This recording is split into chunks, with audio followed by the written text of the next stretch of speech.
We have headphones. We do. We've upgraded. I'm really excited about it. This feels right. I can hear you. You're I can hear right you next to me. It's like you're whispering to me. Tanner, I don't in a loud know voice. how to make sense of what we just witnessed. I think one way is a normal dude. I'm talking about the Ed Sheeran documentary we just watched. Yeah, I figure. I love how we start out on the wrong page from each other. But when that documentary ended, what was it called again? Songwriting? Songwriters? Songwriter. It ended and it showed all these images of him. And I apologize for jumping right in, but I can't help myself. It shows all these images of him when he's just a wee lad, just a tender teenager. And I'm thinking, in every one of these shots, he's got a guitar and he's playing in front of a crowd of a bunch of people. And we never had that stage of life. We've talked about that before. He did so much of it. He breathed it. He breathed it. It was everything for him. At least that's the way the documentary makes it seem. That's not just the documentary. I know that's true for him. Yeah, that's consistent with what I saw all throughout everything that I was researching. Was he was a kid who didn't fit in, and music was his avenue of trying to make something of himself, and he decided that from super early age. Watching the footage of him playing in front of all those people, just, if my outfit says anything, it's meant to say that I just want a fetal position right now and just find some comfort, because he is living the dream that I have dreamt since I was a wee lad. But I mean, stinking kudos to him. By the way, to anyone listening at home or wherever you are, if you hear the crinkling of some aluminum foil, that's because we're downing some brownies right now. I would also say if you're chewing, maybe back away from the mic. That way we don't have the nice ASMR. That's a good note. Wouldn't want to ruin this episode with that. Just the entire episode. Nothing's better comfort food than brownies, you know? That's true. And I just need comfort. Straight up facts. Help me, Domo. So even earlier in the documentary, it showed him when he was an even younger lad. I don't know how old he was, 9, 10, 11, 12. Maybe not that young. In the studio, writing that song that was not good when he's like, I'm just a teenager. Yeah, I actually went...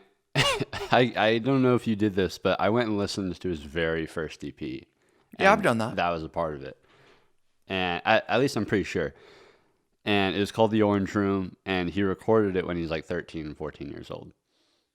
And so he'd been writing for a long time before that, but that was when he actually first started recording stuff. Man, he really started young. And yeah, the thing that really got me was it was bad.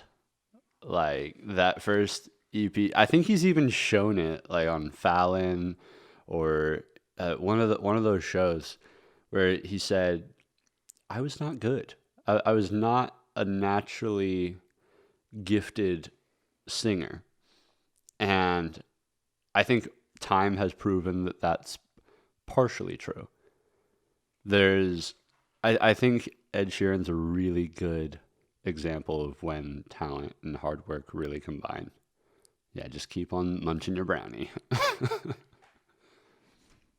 We don't have anywhere for you to. You could lay on the counter if you'd like. You're so right, though. There's another part in the documentary when he is playing in front of an orchestra. He's playing with an orchestra, and he does everything in one take.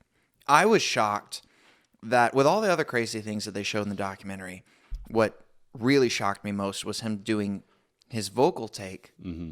Just first go with the whole orchestra. I wouldn't have chosen 40 to sing alongside them. No. I would have let them do their thing, and then I would have done what I do in the comfort of a studio later on. But we had an exchange, and they were separate points during the movie, but I think together they make a good point, where you said they care about the music. And I was talking about acoustics and all that sort of stuff. They were recording just in random rooms and using those for the actual album. No acoustic treatment, no super huge professional setup. And then they would come in to Abbey Road Studios and do it in there. I think that's another example of where they care about the music when you're singing with 40 instruments of orchestral beauty behind you. Right. You're going to get a way different take. than if you're just listening to it through the headphones. You are. And the feeling I got when I watched him was, this is a guy that has spent so many hours, thousands of hours, growing into somebody that can sing on key, which sounds dumb. Okay, just sing on key. No, that's real. Seems like such a low bar. But you and I have experienced that to be a real thing. 100 takes. When you hear somebody, it's Literally. like, I was born singing, bars perfectly on key. Yeah. I don't know that I buy that. I mean, at least not for most everybody.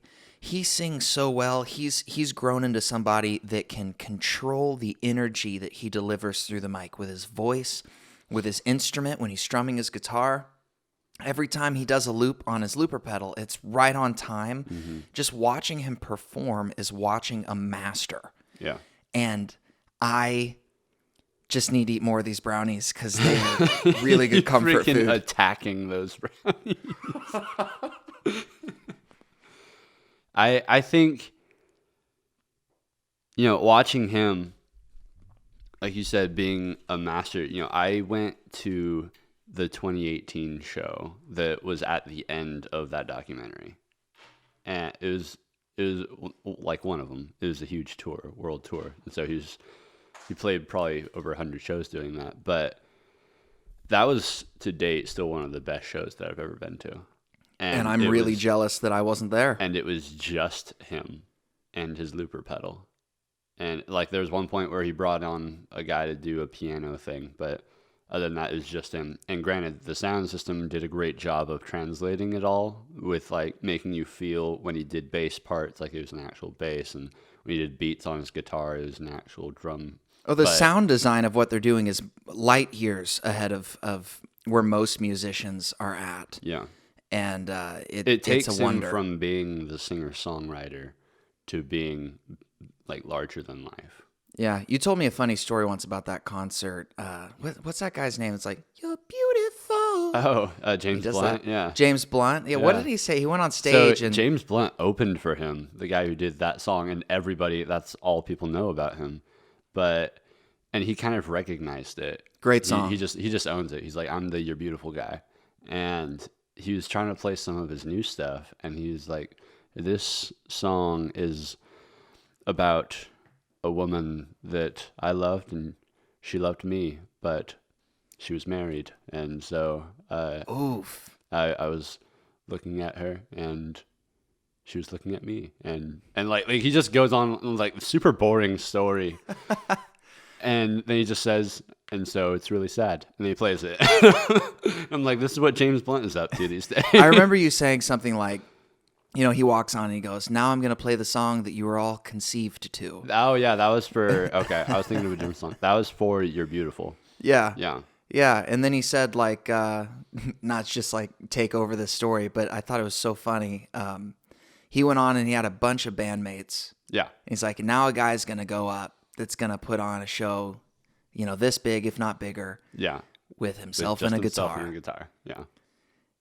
I think it's funny to see how other musicians in the industry, big musicians, recognize that Ed Sheeran is incredible. Yeah. He's doing something really incredible right now. I mean, that's another piece that I saw that was really cool because, whenever I start researching for these, one of my biggest, I mean, granted, because it's the mission of the podcast, but one of my biggest goals is to find out, okay, like, what was the initial thing that got them noticed? And of course, there's a number of things. And so with Ed Sheeran, like he was just involved in music his whole life, doing live shows, going and finding people backstage to talk to. And his whole life. I think he's 29 right now. He's so young. Yeah. And he started when he was 11. And I heard he was born with a ukulele in his hand. He might as well have been. Like it actually came out with him. Sorry, just keep going. Thank you. But I'm trying to remember where I was at. Oh, that's what it was. I'm so sorry. And so he had played a lot of shows and opened for a lot of people up to this point. And he was like, I think 19 years old, maybe 16.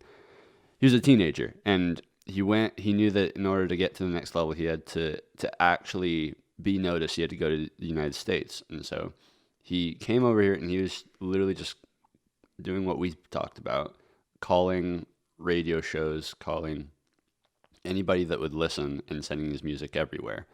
And he kept getting a lot of no's. A lot of marketers said, we can't market a ginger who raps and plays acoustic guitar and Wow. and all that sort of stuff. And then finally he got booked onto a show with a guy named Jamie Foxx. And he went on the show. To be clear, this is the Jamie Foxx, The right? Jamie Foxx, Okay. yeah. And he went on the show, played him some stuff for Jamie Foxx, and he tells it as a story way better than I ever could. And so if someone's actually interested in this, I encourage them to go listen to it. But he basically says, Ed Sheeran, he played me some songs, and I said, you're amazing. Let me, come over here with me. And he brought him out to this crowd of 800 black people who were all just like top level musicians, like bass player for Sting, like all these different people. Wow. And, all these other, like a bunch of artists had gone up before him. And then Ed Sheeran, this pasty ginger boy, gets up there. I'm already sweating in my onesie. With just a ukulele. And people are just like, what on God's earth is this? There's no way that's true. He went up there with just a uke? Just a ukulele. And Jamie Foxx says he had a standing ovation in 12 minutes. Like, that's another example of, people recognize what's good music across genres if they're honest. And yeah, dig into the brownie. This is a lot to take in. 12 minutes. 12 minutes. It's like 3 or 4 songs. You think we would get a standing ovation? All I know is that these are really good brownies. You're kind of hogging the brownies. Okay, here's the thing. That's a crazy way to start your career. First of all, to run into Jamie Foxx. We've talked also about putting yourself in a position to be lucky. Yeah. Rather than luck being something that's just, how That would you happens define upon luck? you. It just happens upon you. No, you put yourself out there to raise the chances Right. for it to happen upon you. And for him to go to America, that's a huge way to boost your chances of something like that. Kind of makes me wonder, what's our answer? Should we go to England? Should we go to Australia? Be like, we'd stand out. We'd have no accents in a world of accented people. This is true. I have a feeling he came to America because of, the publicity and it being the cultural center of music. Okay. Right. I guess we could stick where we're at near Austin, Texas, and we'd probably be just fine. Probably a good idea. Yeah. Yeah. But to that point, that's something that he continually did. Like before that, when he was, I think, 15, he had just finished recording and released his, EP. And he released a bunch of stuff over the course of his teenage years. Some of it is available, some of it's not. And so while he was still in high school, I couldn't figure, I looked and looked and looked and I couldn't see. But a lot of the research that I found was like he left home at 15 years old and moved from his little town that he grew up in the United Kingdom and went to London so that he could actually play more gigs. And from there, starting like a couple years later, he basically lived homeless for, I think, 2 years. And so he would just play shows, sleep on the train or sleep under one of the, causeways, and then wake up, write, play shows. And he just lived homeless like that for a long time. And so that's the first big point here with us talking about Ed Sheeran, besides play a lot of shows, write a lot of music. Leaving home, leaving the bubble of the small hometown that you've been born in, no matter what your small hometown is, if you were born in LA or if you were born in some backwoods place that has like 100 residents, population 100. Do you say 100 residents when it's just like a little town? Yeah. Wherever it is you're from, it's good to get outside of that bubble at some point. A lot of people come to LA, but I think that works because they're from somewhere else. Yeah. And this doesn't just always have to be true, for everyone. I'm sure there are people that are born in LA and are raised in LA and make it in LA. Yeah. But you and I have discovered that it's really helpful when we left Texas and went to Colorado and lived out of our cars trying to implement this tip. And it changed our lives. So this is something that any artist could probably benefit from. You feel like you're losing something. When you leave home, it's like you're leaving something behind. But you start to realize that's not how that works. It's still there. You can go back to it. Yeah. It'll always be there. You haven't thrown anything away. Yeah. You've hit a pause button on something so that you can hit a play button on something so much bigger. Mm-hmm. And it's something that actually, I've seen and heard people talk about this on even a scientific level, where it actually activates different parts of your brain when you basically enter into the unknown, and it makes more of you. And so like your potential, the person that you could be, it's still you, even if you don't become that. Interesting. But going outside of what you currently know opens up new like pathways in your brain, basically. This is my very scientific speak. You're doing well. Thank you. And like basically opens you up to be able to, be a more complete, developed person. And I like Cameron said, this isn't just broad-based, everyone has to do this, but I do think it is something that's really valuable leaving home. Yeah, it's not like any of these implementable tips are necessary for your success, but for somebody that's not successful, it's probably good to latch onto as many of them as you can. Like this next one, it's closely related. If you leave home, that is an image of kind of giving your all, kind of saying, I'm all in, I'm jumping in head first. It's a really heroic and great image, somebody that's adventurous. But I've been watching a show lately called Nathan For You. Mm-hmm. I just finished it. It's ridiculous and very controversial. But I got a kick out of it. I thought it was a lot of fun. And the last episode, not to give like total spoilers, but there's a guy that really wanted to be an actor. And he's an old man now. He's 70s, 80s. You see, you're eating brownies at all the wrong times. You're supposed to eat the brownie when you need comfort. Right now, we're having a good time. It's all sunshine and daisies. Comfort. All right. Well, imagine this guy in like the 50s, right? Handsome 50s. He's got like suave hair and like nice giant glasses, as they did. Right. And he wanted to be an actor. He has the look, right? And he has a personality. He's good with the ladies. So he leaves home. He goes off to LA to pursue all of this. And this guy had a love interest. She wrote him letters all the time. And in the letters, she's saying things like, you're going to make it as an actor. You're talented. You are, with God on your side, you're going to make this happen. You've got all these things going for you, right? Yeah. And it makes you feel, well, maybe puffed up. It might actually work against you. You get this confidence. Yeah. You maybe feel entitled to your success. And then all of a sudden, you work less hard than the next guy because you feel one of these days, I'm going to make it. The entitlement kills you. Yeah. It really does. And I think you should think about the sheer numbers are against you. There are greater odds that you don't make it as an artist. So probably the biggest thing you could do that Ed Sheeran absolutely did is actually dive in head first. Mm-hmm. And I'm not talking about the last tip of leaving home. This is reminding yourself as often as possible that the numbers are not in your favor, even if you have a good community that uplifts you. Be aware of what it means, just like that other guy, to kind of get maybe puffed up in the wrong way.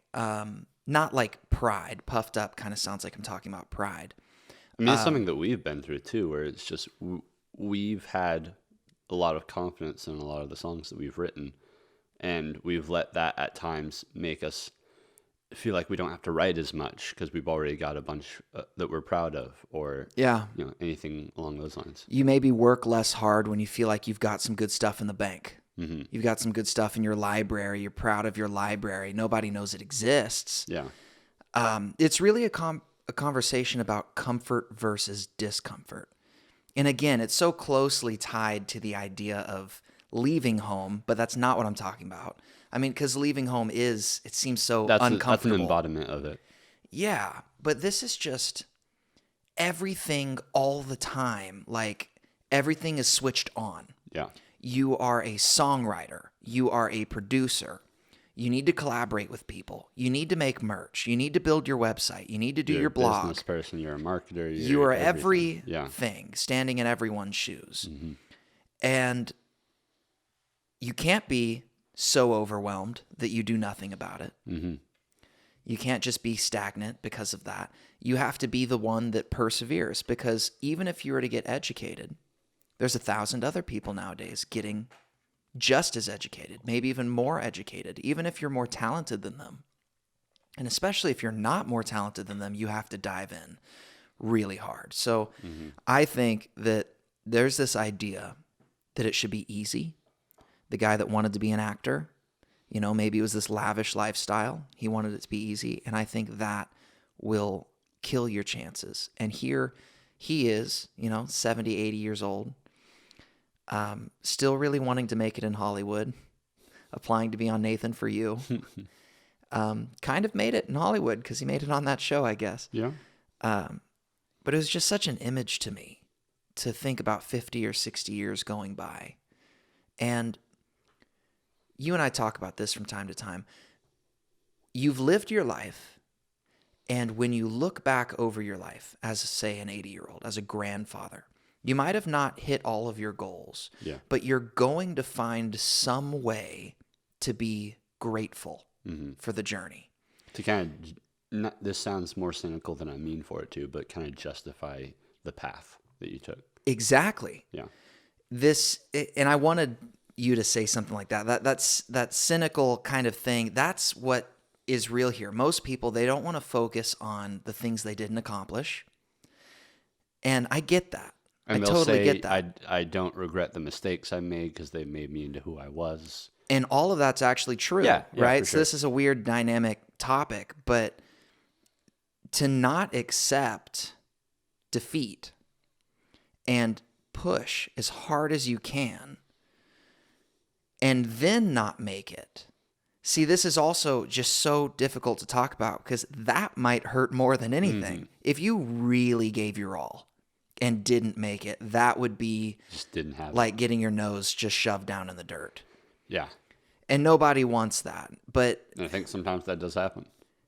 yeah, and as scary as it is to pursue what you want to pursue, your dreams, with all that you have to kind of recognize that it is a possibility to fail.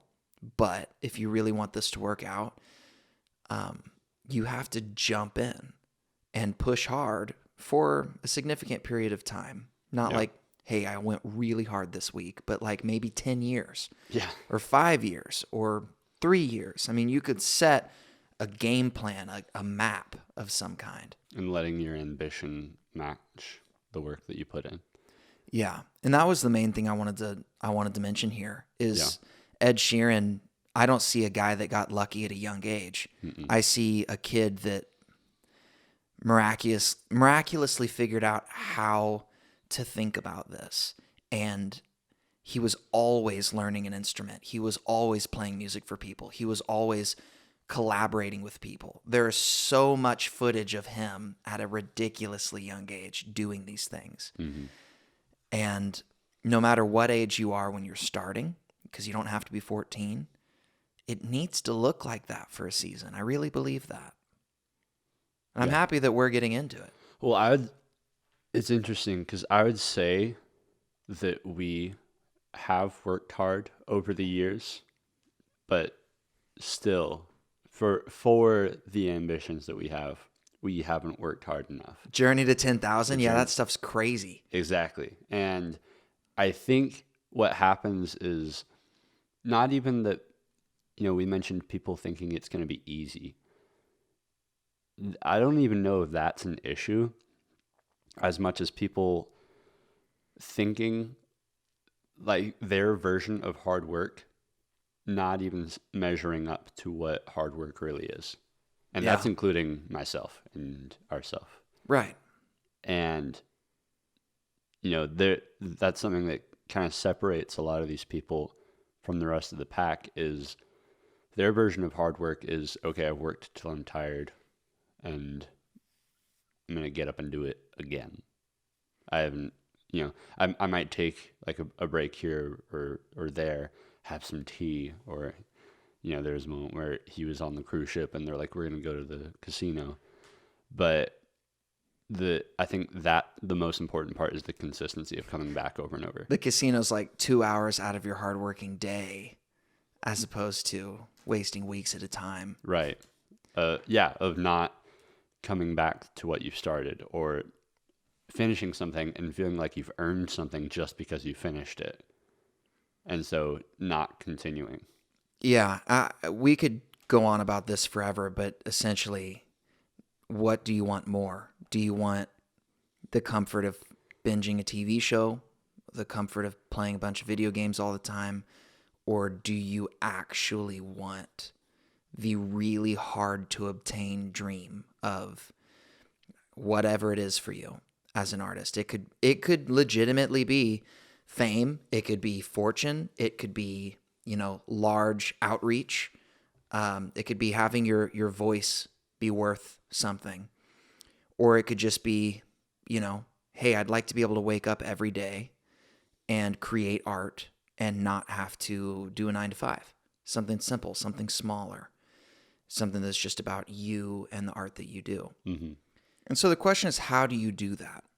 How do you be the small percentage of people that actually makes it? And there's not any one answer. I think we are kind of grasping at straws. We're taking everything we can take, and we're just trying to up the odds as much as we can in our favor. So it's leave home, it's dive in. I mean, those things are vague, but it's really, you've got to do what you can do. You've got to make the most of it. And in the end, you might make it and you might not, but you're still going to live your life. You're still going to meet people and gain interesting stories. You might find a partner that you love. You might have kids. You might do a lot of cool things and see the world. And even if you didn't make it in your dream, if you make the most of it, you ought to not regret much. Because I find that a lot of people that go headfirst into stuff don't have those kinds of regrets that people that don't ever dive in at all. They might not even dip their toe in the water. They might have a few more regrets when they're older because of the things that not the things they did, but the things that they didn't do. Yeah, I think that's something that I've heard a lot of people say when asking people at a retirement home or just asking grandparents.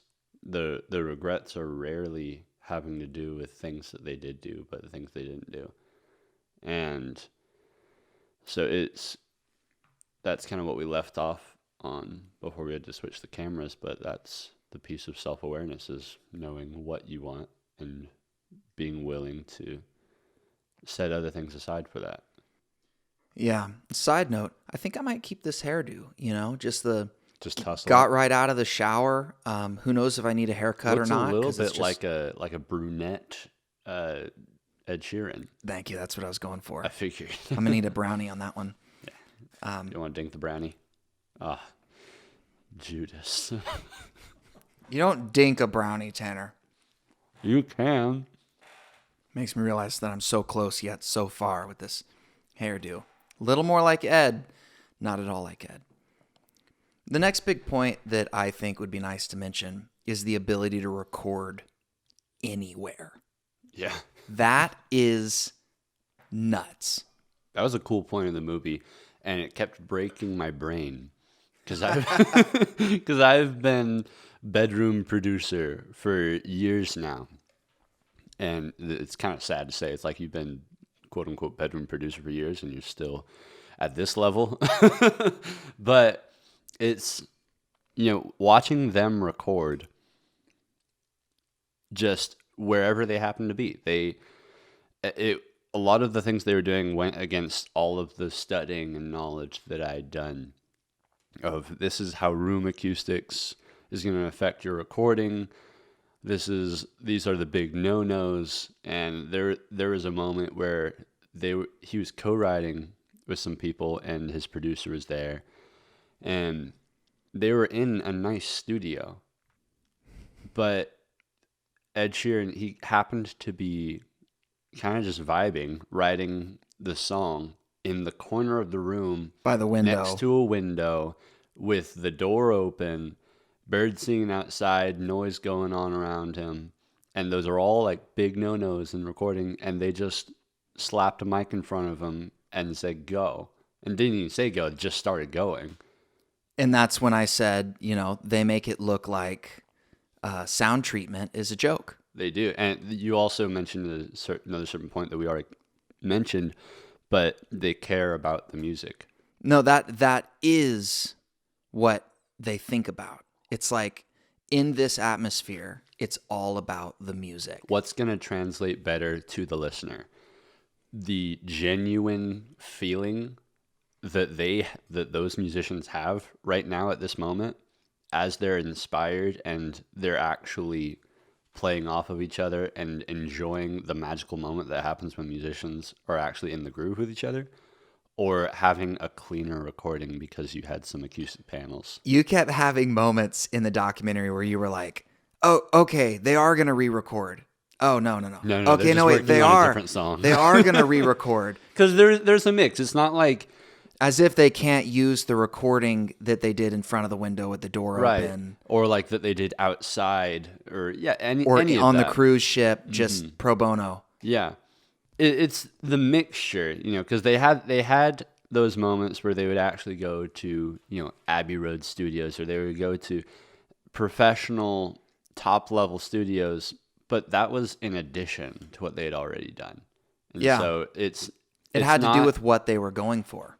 Like an orchestra. And it's not demonizing, saying there's no value to acoustic treatment, all this sort of stuff. Like if you have the ability to use a good sounding room or good equipment, then better to you. But the point is that if you're worried that your stuff doesn't sound good or that your song isn't good because of your gear, you're worried about the wrong thing. That's when this just is tough. If your song's not good, your song's not good. Yeah. And we've had that happen with songs that we thought were really good. When we got in the studio, we thought, crap, it's not good. You learn a lot in the studio. Yeah. And I think that there are a number of songs we've written that were really good. But when we got to the studio, we got confused just because we didn't know what to do in that setting. We were unfamiliar with what a studio was. And the moment we stood in one, it stopped us in our tracks. It started having us overthink everything. And what you see them doing when they're together in a studio is the last thing you see them doing is overthinking. Mm-hmm. They are in their element. Yeah. Yeah. It's beautiful. That's freedom. Yeah. Like artistic freedom. I was trying to read up on artistic freedom with this podcast episode of Ed Sheeran. And I learned that really the meaning is something else. It's like, if the government or anything has a reason for you to not write certain stuff because it's not politically correct or whatever else, there are certain agendas or whatnot, and you can't write what you want. And you're like, no, I'm an artist. Where's my artistic freedom to create whatever I want to write? Whatever I want to make, despite what the message is. It's the message I want to give. It's where the line gets blurred between freedom of speech and freedom of expression. And there's a little bit of that here. I mean, you could see when Ed Sheeran got frustrated and had to put his foot down and be firm with the producer when he was in the room. You even said, what a difference there is in like stress levels. Yeah, recording with because there's the A&R executive was in the room with him. From the label. And he had just said in a different scene like 30 minutes beforehand, I don't like making music when people are just watching me. If the producer is there and is contributing, wonderful. Or if there's a co-writer, that's great. But if someone's just sitting there watching me, I get like insecure, I get self-conscious about myself.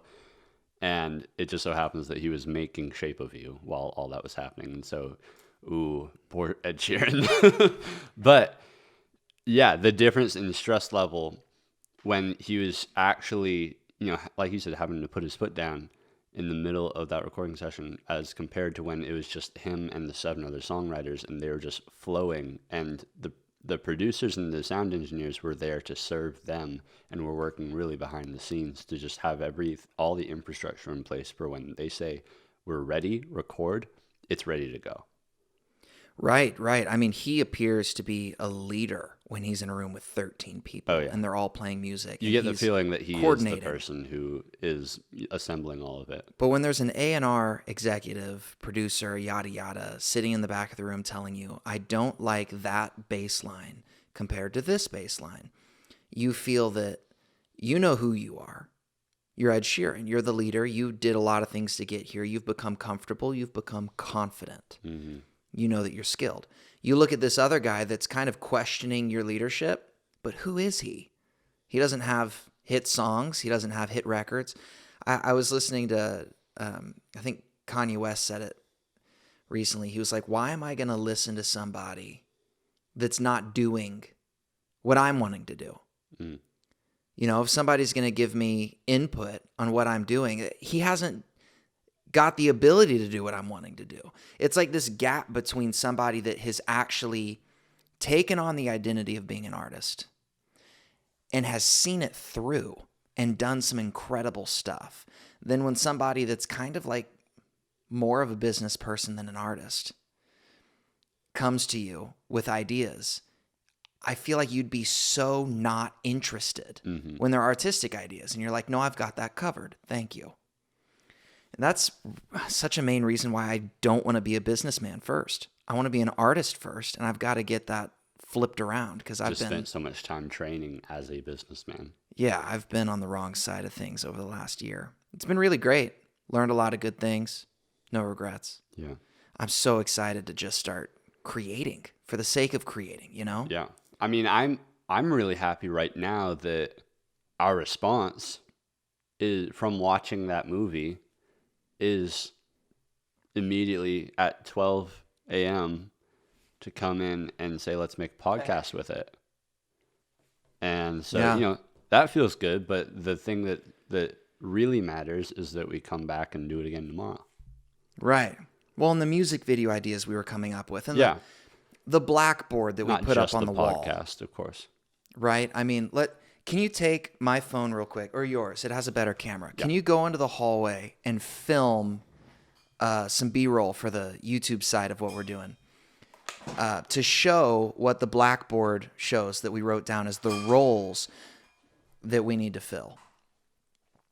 So what Tanner's showing right now is a list of roles that we're just two guys, but there's like a team worth of things that we need to get done. And I remember the list being way more than you could wrap your mind around at one time just looking at it. It's really something we could go to. How did you put it the other day? Which one am I neglecting right now? Neglecting, yeah. Because there are probably 15 or so things, different roles that need to be filled, that we're not going to be doing all of them at the same time. No way. Of course. Yeah. There's not a possible way, because since we're independent artists like this, we don't have a team behind us. And so we are the ones who have to be the engine that drives this whole thing forward. And at a certain point, if you get signed, or, Ed Sheeran, he's just his own songwriter and live performer. Pretty much. I mean, I'm sure there are other things he has a hand in with his music, but he doesn't have to be the publisher. He doesn't have to be the marketer. He doesn't have to make his own merch. He doesn't have to do a podcast to, whatever. He can do whatever he wants. And that's good on him, because he gets to do the things that he is best at more. And so for us to get to that point would be amazing. Because honestly, I don't enjoy marketing. I don't enjoy... And I'm excited at the idea of learning how to advertise and market. Yeah, and so that's the cool thing about at least having a duo between the two of us, where we can delegate those responsibilities out to different things. For a long time, I've had a heavier hand in the producing because you weren't as interested. Now you're more interested in, and that'll probably help us being able to, play off of each other with that. But I being sure able hope to, so. I hope I don't just suck at it. you We'll will see. for a little while, at least. Encouraging words. Yeah. Thank you. The real, that's actually something that there was a moment in the documentary when Ed Sheeran went to his old high school and was basically teaching a music class to like 5 other kids. And I mean, first off, it was after he had already gotten big. And so just going back, like he's one of the most humble and like still himself kind of superstars there is, I think. And so that's really cool in the first place. But he was talking about his songwriting process, and this is something that can help with the songwriters here, where he said songwriting is kind of like a dirty tap water system where, you turn on the faucet and it's just dirty water, it's mud, it's gross, and you let it flow, and after a while it starts to spew out clean water.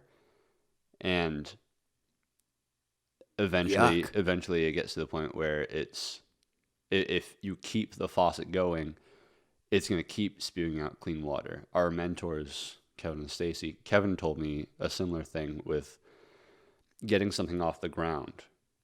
With the old water pumps, to get the water out of the pump, you'd have to try really hard. It would be really tough to pump the water up to the surface. And then once the water was flowing, you just kind of keep lightly pumping it, but it doesn't take anywhere near as much effort. But as soon as you stop pumping, as soon as you let up on it and the water goes back down, to get it back up again, you're going to have to try really hard all over again. And that's that idea of momentum. Right. So with songwriting or with doing anything that you're trying to get better at, like we mentioned before, the consistency is key to just keep doing it. Like he said, write a song a day. A lot of them are going to be bad at first, and some of them will be bad throughout. But eventually you're going to get to the point where the dirty tap water is remaining clean for the most part. Yeah. Yeah, and a lot of people would have an issue with that idea of write a song a day because they'd say, I don't have that kind of time. And again, if you think about your priorities, your time allocation, you should be able to make time for something that's important enough to you. Mm-hmm. We make time for things that matter to us. And you might not have that figured out in any area of your life, right? I mean, let's say you have a kid and you would say that they're the most important thing in the world to you, but do you spend a lot of time with them, or do you spend a lot of time at work or doing business and then working after hours? Or your wife, y'all haven't even had a little niblet yet. You and your spouse in a nice little home. Do you spend time together, or do you spend time doing all sorts of other stuff? Do you spend time golfing? I mean, I'm taking like a guy's take here. A lot of just white dudes that I know that are in their 40s. But it's so, so true when you learn this. We make time for what's important to us, and you shouldn't just be aware of that. Like, that's something that should beat in your chest, and you should make something of that. If you know it's true, you need to get on top of that. And how is it that you said it in Dreams Awake? No, it was Old Pages, when you wrote Old Pages. Make some time and keep it on your side. Yeah. Yeah, that's exactly what we're talking about here. Exactly. That's kind of a key. And another, like you mentioned, Dreams Awake. If growing old is what is wrong, then never let me age. The growing old isn't what's wrong. One of the results of growing old, though, is letting those habits form without the awareness that they're forming. And wow, yeah. So it's what you said, it's knowing what's important to you. And maybe making it isn't important to you. And you would, I mean, we knew a guy last year who does great music, John Colwell. And he blatantly said, like, we thought he was coming at it from the same place that we were. But then we asked him, what's your goal with it? And he said, if I can make a living from it, that'd be awesome. But ultimately, my real passion is teaching. And so I'm just going to dive into that and then do this music on the side. And if Which that is comes so from it, awesome. respectable for him to understand that. I loved it. I loved it that he wasn't like, At the time, I didn't make it. understand. This is the most important thing in my life, and then spend more time focusing on teaching or whatever it may be. He had that self-awareness to say, this is my priority list, and so that's the time that I'm going to allocate to these things. It's funny that you say I loved it. Like at the time you understood and connected, because at the time I was not on the same page. You like and give I a was little like, scoff, like, oh. Yeah, I'm like, this is life, which is funny, I mean, because nothing maybe in I my did life think reflected that belief. I might be projecting my current self on the past self. Who knows? But all I know is that I think it was wise. Well, I'm surprised I didn't finish all those brownies. I mean, I've really, I'm Dude, Chipper Dan. I've really. There's a lot of brownie here at the beginning. But I People who are just finish listening don't understand how much of Cameron's tummy is full of brownies. There is about a 2x2 of brownie left, and I'm not going to eat it because look at how happy I've become. I've really perked up. You have. Is there anything else that you want to cover on Ed Sheeran? I feel like we really went through a lot of good points. I mean, there's a few things. Yeah? Go for it. Oh, one other important songwriting tip to go with the dirty water thing that he mentioned was if while writing a song, the song is bad. I've heard a lot of people have different opinions on this. Like in the middle of writing the song, you can tell that it's just not really it. His advice was to finish it. I love that. Not to immediately ditch it, knowing that it's not the one, but to finish it, saying, if that song is bad and you don't get it out of your system, then you're gonna carry that into the next song that you start. And so I think that's a cool point. I know there are some people that might disagree with that. I think I remember Ryan Tedder saying, I could be wrong on this, but I think I remember him saying that if he knows the song isn't it, he's going to move on. Or maybe he's just so proficient that he just finishes it anyway. But I think that was an important point. It's hard to know, but I think there's a lot of wisdom in that, of what Ed Sheeran's saying. Yeah. And ultimately, Ed Sheeran's a cool guy. I respect him. I love his music. He started out in life as a ginger kid that was bullied, picked on and had a stutter. Eventually, no offense to him, but did not seem like he would be the guy that made it to where he made it. No, and he got over it. This is a side note, but it's kind of funny. One of the things that helped him get over his stutter is his dad bought him an Eminem EP, and he learned every word to it. No kidding. Yeah, that's how the story goes. That's the way I heard it. Eminem helping us all get over our stutters, one mass lyric filled song at a time. And so you can kind of see that throughout the combining of genres that is Ed Sheeran, whether it's some form of white guy rap or folk or soul music, all combining to make this weird pop singer-songwriter. And he's become larger than life. I think he was the second most streamed artist of the last decade, right behind Drake.